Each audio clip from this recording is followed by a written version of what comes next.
nañ ko dénk réew mi ci atum 2024 mu leen ci génnee lu mel ni tey daal parce que war na mën a am nouvelle bu am solo ndax nag Bassirou Diomaye Faye lu ñu mën a wax kan yi amal na parrainage bu am solo ak ay partisans ak i sympathisants ba tey jii ginnaaw invalidation bu njëkk bi mu daal di validé lii di parrainage am jëm ci élection présidentielle atum 2024 exactement donc mu mel ni am na tey jii beneen buntu bu daal di ubbeeku jëmale ko ci côté bi nga xam ni moom mooy candidature Ousmane Sonko alors Amadou Ba mi ngi noonu di daal di approché mi ngi noonu di ñëw ñu ngi lay fay bu baax a baax ñu daal di koy teewlu rek kaddu yi nga xam ni war na ko mën a yëkkati jagleel ko mbokk internet yi nga xam ne ñu ngi koy suivre en direct sur 313 digital.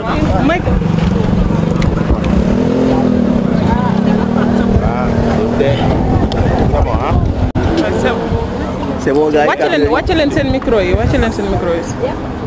En français d'abord, c'est bon pour tout le monde. Donc bonjour à tous. Donc Amadou Ba, le mandataire du candidat Bassirou Diomaye Diakhar Faye. Nous avons le plaisir d'informer le peuple sénégalais que nos parrainages ont été validés. Certes, dans des conditions assez difficiles, c'est pour ça que ça a pris beaucoup de temps. Nos données étant confondues avec les données d'un candidat précédent. Donc c'est ces difficultés qui nous ont beaucoup retardés. Néanmoins, l'essentiel a été fait. On aura tous remarqué que ce système de parrainage, c'est plus de la loterie, mais de la roulette russe. Et qu'il y a besoin et nécessité urgente de revoir et changer ce système. Nous profitons de l'occasion pour remercier toutes les bonnes volontés, tous les Sénégalais qui, dans un laps de temps assez court, se sont mobilisés pour valider, apporter leur parrainage, leur soutien au candidat Bassirou Diomaye Faye qui a su, dans un temps assez court de quelques semaines, à peine deux semaines, 3 semaines et quelques, à réussir cette prouesse de rassembler les parrainages requis. N'eût été ces histoires d'électeurs non identifiés dans le fichier, bien entendu, nous aurions passé cette étape avec brio. L'essentiel a été fait. Maintenant, il faut passer à l'étape supérieure en espérant que d'ici le 20, qu'il n'y ait plus de problème dans le traitement du dossier final par le Conseil. Je vous remercie. Certains ont prétendu que votre dossier a été tripatouillé au premier tour. Est-ce que vous, en tant que mandataire, vous pouvez confirmer ces allégations?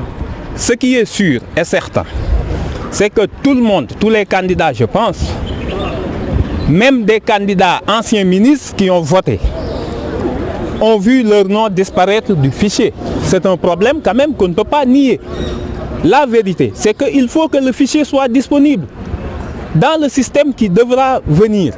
Il faudra changer les mécanismes pour que... Il a été dit que votre dossier a été ouvert par le Conseil constitutionnel. Non. N'allez pas trop vite en besogne. N'allez pas trop vite en besogne. Ce qui est sûr et certain, c'est que les 12 000 personnes, quand le Conseil nous a remis notre clé, nous l'avons analysé, nous avons constaté que les 12 000 personnes qui sont déclarées inconnues du fichier, en réalité, leurs données personnelles ont été changées. Que ce soit par le prénom, il y a une lettre qui a été enlevée, la date de naissance a été légèrement modifiée, ou le NIN, le numéro d'identification nationale. Il ne s'agissait que de cela.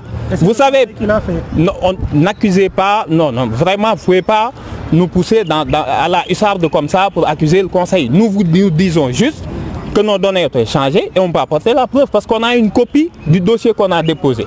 Le fichier qu'on a reçu, les noms ont été modifiés. C'est qu'il y a eu quelque part une altération.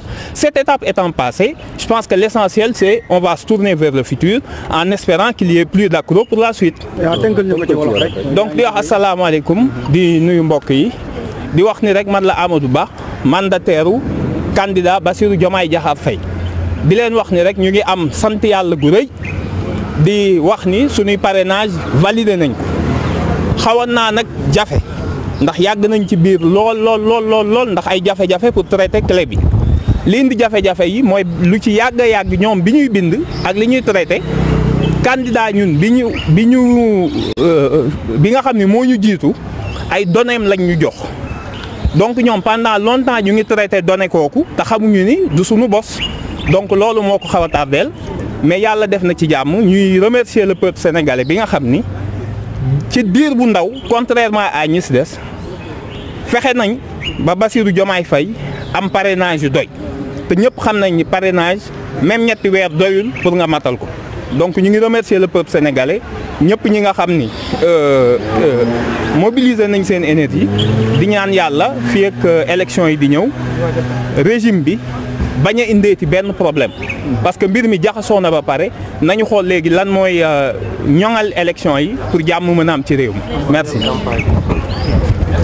jërëjëf gis ngeen kàddu yi nga xam ni moom la Amadou Ba nekk mandataire ci ki nga xam ni moom mooy Bassirou Diomaye Diakhar Faye daa di yëkkati léegi dikk na ci validation par état bu parrainage ki nga xam ni moom mooy Bassirou Diomaye Faye alors am na ku nekk si ñu daal di koy jël teewlu li nga xam ni moo di réaction asalaamaaleykum. asalaamaaleykum.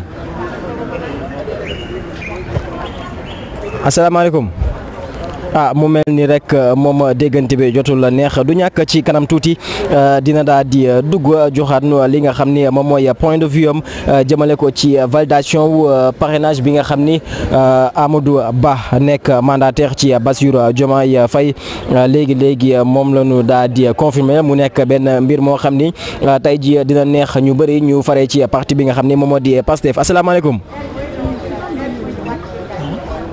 alors dafa mel ni déggante bi neexul asalaamaaleykum sëñ bi nuyu nañ la.